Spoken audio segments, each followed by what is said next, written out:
Hey, what is up guys, and welcome to another video of Ask KX. Today's question: hey Zach, I was wondering what you know about keto diets. I just have to go on a specialized diet for health reasons, and I've tried many different kinds of gluten and dairy intolerance, paleo, sugar-free.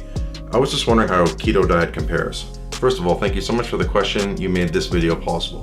Keto diets are a really interesting subject, and I know people who are on keto diet. I know people who've been on keto for a long time. I know people who are just consistently on keto diet and they don't shift except for like holidays. And I know a lot of people who've like kind of considered it or are just in the starting stages of keto. I did keto maybe like 3 years ago just to try it out. I didn't do it for very long, but I did it for long enough to know kind of how it works and how to make the changes. So I'm coming at this video with a little bit of my own personal experience as well. Okay, so what is keto? Keto is when you change your primary energy source that your body uses from carbohydrates to fats.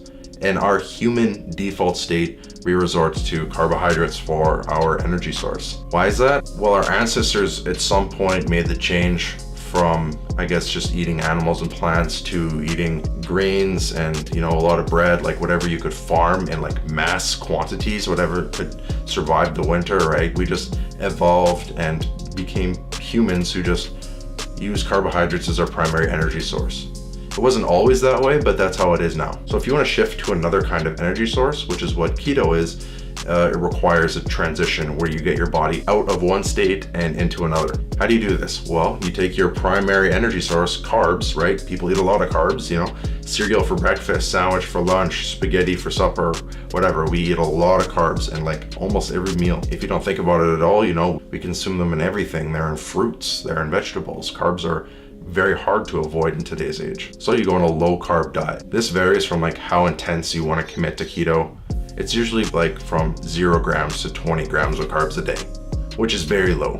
Most people are in the hundreds. When I did it, I aimed for 10 to 20 grams of carbs, and that's mostly like for grace because you can find small traces of carbs in most things. So in order to be on the keto diet, your body needs to produce ketone cells. So keto cells are produced in your liver and become your primary energy source when you stop eating carbs and stop relying on glucose as often. It gets very sciencey when you get more into it than that, but those are just kind of the basics of how keto works. Once your body starts producing ketone cells, it's able to use your fat as its fuel source. So while you're doing things, your body typically chips away at your carbs that it like stores up over the course of the day, because people often eat too many carbs. It's really easy to store them up, but instead your body eats away at your fat. So let's go into the pros and the cons here. The pros are that it eats away at your fat. You can lose fat actually very fast. And this can be a good thing depending on your body size. Like especially if you're coming from like a really overweight place or an obese place, keto can really help. In fact, it's really actually recommended for people who are struggling with obesity. A lot of physicians may even recommend it. Another pro, it's really fun. Fatty things taste really good, you know, like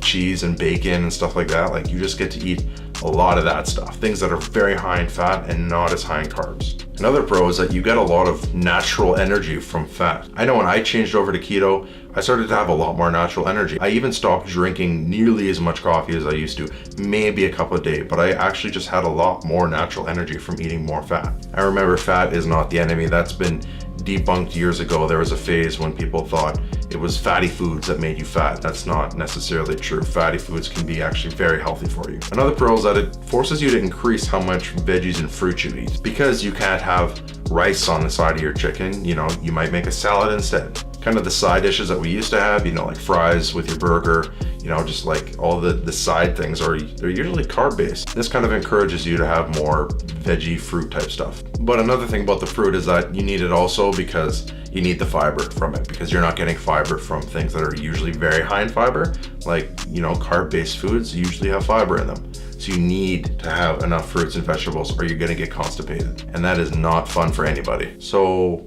what are the cons? So the biggest con by far is that your brain needs glucose to function. And when you don't eat carbs, you deprive your body of glucose. But you can get glucose from other sources. So if you do a bit of research, you should be okay. But just make sure you're not depriving your brain of what it needs to function. Another con is just the transitioning that it takes to get into keto. There is a time when you do go through a bit of suffering, when your body is getting used to not consuming carbs and eating fat. It's not really a pleasant time because you've been so used to eating one way your whole life, then you shift to another, your body's not happy. and your body's gonna start sending you signals, and it's gonna start sending you cravings, and it's gonna want you to eat this and eat that.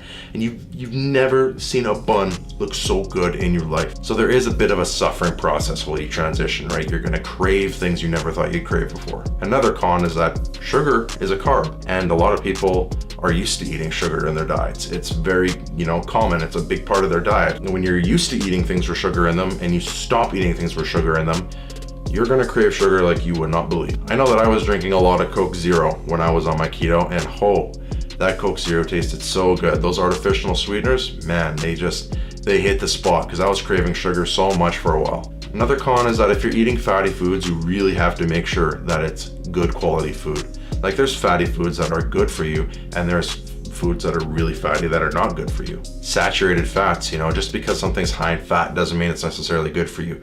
It can be low quality, and if it's like really high in fat, it can be really low quality, which can make your body suffer. But so you're gonna have to be careful as to what the quality of food is you're eating, especially if you're gonna be eating a lot of it. Another thing to look out for is that when you switch to the keto diet, your body's retaining less glycogen, which is just stored carbohydrates, and water is also stored with that glycogen. So when you lose that glycogen, you're losing water. So it can be easy to become dehydrated. You gotta worry about your mineral balance, you gotta worry about your sodium intake, you gotta worry about your electrolytes. Going on to the keto diet is not just like eating different foods, it shifts the way that your body functions and operates. So just some things to consider. Another con is that fatty foods can be really hard to prepare, or they're just really time consuming when you kind of just like mindlessly eat bread or, granola bars or anything just like wrapped up, things to go. Quickly boiling some spaghetti noodles, the time preparation is also a factor.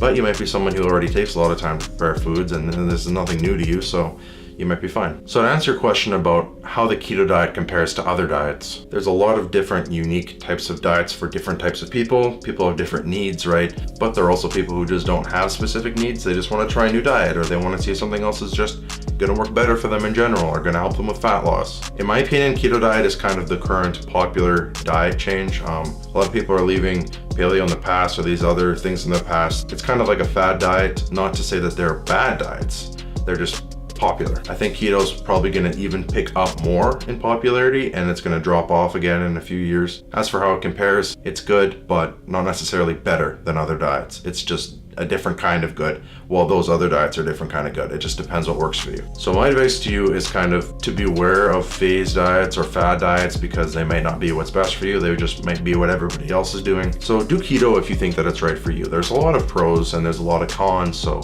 kind of weigh them out and see if it'll help you. If you're really overweight, this might be a really good idea to lose a lot of fat easily and be able to eat a lot of good things that you like, but it can be hard to live without carbs. So it is your call. The keto diet might be the best option for you. It also might totally not work. It's hard to know if you don't try. So this is going to conclude the video. Thank you guys so much for watching, and thanks for your question. If you have a question you'd like me to answer in a video, leave it in the comment section below and I'll definitely consider it. Claus, thanks out.